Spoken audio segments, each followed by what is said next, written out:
love yourself. Mm-hmm. Once you love yourself, then you can love others. Mm-hmm. And then there's a win-win situation. Yes. And there's not a depletion of who you really are. Yes. A lot of times people, instead of being selfless, they want to be people pleasers. See. Being selfless and people pleasers are completely different things. When you are selfless, regardless of how you feel, you're not expecting anything back. But being a people pleaser is you interacting with somebody and expecting a certain gratification, and then when they're not giving it to you, you feel less of a person because they're not giving it to you. Yeah, and there's a lot of people like that, and it's like you have to be able to be selfless, not selfish. There's completely two different things. You know, I was just thinking about, like, when you said earlier, the suicide rates are so high. And it's because, like, nowadays, whenever somebody expresses their problem, like, even on social media, You get clowned. Exactly. You just get laughed at. I know I've been laughed at a lot. Man. Like, and it's crazy because, like, I know Gary, he a good dude, man. Every time we talk, every single time we talk, it's always, hey, what's up? How you been? How's life been? And I always, like, look out for my friends and stuff. I'll notice, like, oh, one day they being pretty cool. Next day they being more talkative than usual. Next day now they more quiet than usual. Or next day they don't want to talk to anybody. So it's just like I'll say 2 to 3 weeks, I'll just check on a few of my friends. I'll send them a text like, hey, what's been going on? How you been? Anything you want to talk about? How's life going? You know? And it's just, nowadays, it's just really like hate that really causes everything. Cause honestly, it's jealousy. At the end of the day, it's jealousy. It's the root of almost everybody's problems who project their negative energy onto others. It's jealousy and insecurity. Like, a lot of people will be like, for example, right? Can I add one more thing to that? Yeah. Pride. That's deep. Because a lot of people, they aren't prideful enough to admit when they're wrong. And that's where it starts from. It starts from you having to apologize and then not apologizing. And then you thinking in your head that they're supposed to apologize to you. And then it forms into this ball of negativity is stuck in your head until it grows into something that you manifest outward into other people. And when you don't deal with your pride and jealousy, that is literally the weakness of man, pride and jealousy. Because if you don't deal with those things, you're going to end up being a jealous, prideful man. And you're going to have those insecurities because you're too prideful. And when you're not able to humble yourself and be real with yourself, then you won't be able to help others without being like, oh, I need something back in return. And then when they're not giving it to you, that instant gratification, you're not like upset and angry and then lash it out on other people. That's why I love selfless people. I myself, I say I am one. Because honestly, it's a lot of people, they lied to me, humiliated me, made fun of me, or stuff like that. They did me wrong. I never showed any type of hate towards them. Now, I could have been like upset. Yeah, and that's natural. Myself. That's natural. Like, you know what I'm saying? I just got to get over it. Yeah. But I never hold grudges. Like, I'm not naming people, but it's a lot of people. It's a lot of people. There's a lot of people I can say something about. But at the end of the day, I'll say this one person. I'm not going to say their name though. But she did me so wrong. Like, it really affected my mental state. Like, I was staying up at night in my room. I was not coming out. All that. I didn't want to talk to people. All that. And then a few months later, she come back because a lot of bad things happened to her, and I still offered to be there and talk to her about it and stuff like that, and I helped her get better. Yeah, awesome. A lot of times you have to look out for those people who don't really want help. They just want the attention that you give them. Yes, those are energy drainers. You have to watch out for those energy drainers. They don't even, honestly, half the time there isn't anything wrong with them. They just want to feel like. They would just want to feel the energy that you give off and then suck it out of you and then move on to the next person. Yes, and I call those people joy stealers and killers as well, because they do that as a distraction to your vision. And what we have to understand is when somebody is too heavy, then you've done all you could do. then you need to pass that on to someone else that is more professional to handle that.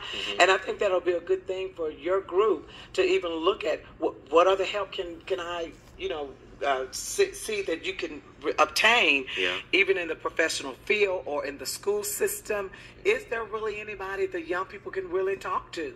And I want us to get together again, because I feel like the pyramid, the group of young women that had here last month, that we can get together because they want to get in these schools and actually talk to the young people, to give them avenues and give them the better ways of thinking, tools that they can use. Say, for instance, if somebody is bullying someone or somebody's just being straight out mean. And like you said, you have to learn a spirit of forgiveness.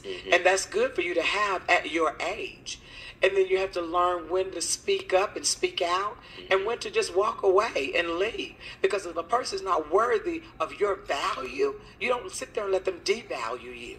Because you got to know your worth. You have to know your value, that I'm better than this. And when people see you, like you said, with the jealousy is an evil monster. And you have to know when it's that, because if it's a good sense of pride, they will encourage you to work your dream. As a matter of fact, not only encourage you, they will help you see your vision and accomplish that dream. But when it's something that is malicious and mean, and every time you look around, they're cutting you and they're saying things, malicious things about you, then you know that's a person that doesn't have your best interest at heart. That's something my 6th grade teacher told me. She teaches at Black Fox Elementary. Her name is McCullough. She was always there for me. Like, the thing she told me, it's easy to hate and take your feelings out on other people, but it's hard to forgive, but it's worth it in the end. It sure is. And like, you set yourself free when you forgive. I have this friend, she's from Italy, her name Matilda. Hey, shout out to Matilda. Hey, but she's like one of the most positive people I've ever met. Like, wow. There's a lot of people talking bad about her for no reason. She didn't even get mad, upset. She was just confused. And she never, like, showed any of that energy back. And I really respect her for that. Like, she's one of my best friends, for real. That's one of them challenges through life you gotta walk through. Yes. Because there'll be people who will keep pushing your buttons. Yes. And you gotta learn to just be like, just let it go. Just let it go. And you deal with it in your own way. But you cannot allow them to stop your dreams. You cannot allow them to just have that power. And I say you give away your power. When I learned that if I keep who I am in front of me and the vision that I want to strive for, and if it's not a part of my, it's almost like those horses when they put the blinders on, and if it's not in that direction, then I need to you're not even looking at it. Not even looking at it. So they and all my life, didn't have too many people there to encourage me and my sisters. It was always, the thing of jealousy or thing of, where they think they're better. And my mom, when they raised us as, you know who you are. You know that you came from great royalty. And I don't know, there's a different confidence there. I had teachers that told me I was too loud, and I tried to change this and change that about myself, and then finally I realized, I said, I can't change my laugh is what it is. And then I said, you know what, now that I'm a teacher, I know how to treat children, and I encourage them to be who they are. Never break a person's spirit, because it's harder to build a person's spirit back than it is to build a city. And that's what we have to understand, that words matter, and words are very meaningful, and there's a proper way and a proper time to say anything that we want to say. But I want to say to my 6th grade teacher, I'm not going to call out because she might be still alive, but I ought to call her name out. Because you got to understand that you cannot destroy what God has in a person. And God gave me my purpose. And when I recognized it back, I was in this doctoral program that I'm in now, sat on my couch and cried like a baby over something my 6th grade teacher told me, that I was having difficulty in my doctoral program because of it. And when I got finished crying, it was almost like a weight was lifted off of me. So my goal is to give everybody everybody a gift, and that is you can be anything, anybody you want to be. Hands down. And that's it. That's it. Period. That's all. You understand?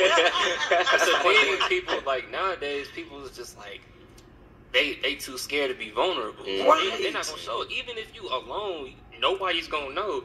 They too scared to like just let everything. Yes, yes. I know that. Like my mom, she told me that when she was her senior year, she was trying to go to TSU, and her guidance counselor told her, "You're not good enough to make it into college at all." And she immediately, right after that, went right to TSU and graduated.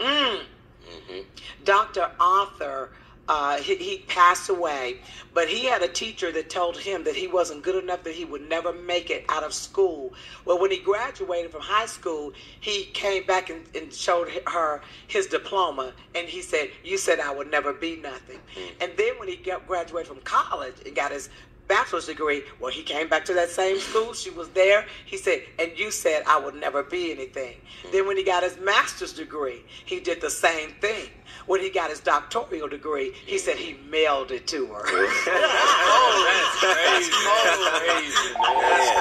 crazy. Tell you what you can't. You can't let it affect you. I'm not gonna call any names, but somebody said to me before I even started my business that it wasn't gonna go nowhere. I'm not calling you out. Wink, wink. I'm not calling you out. But blink, blink.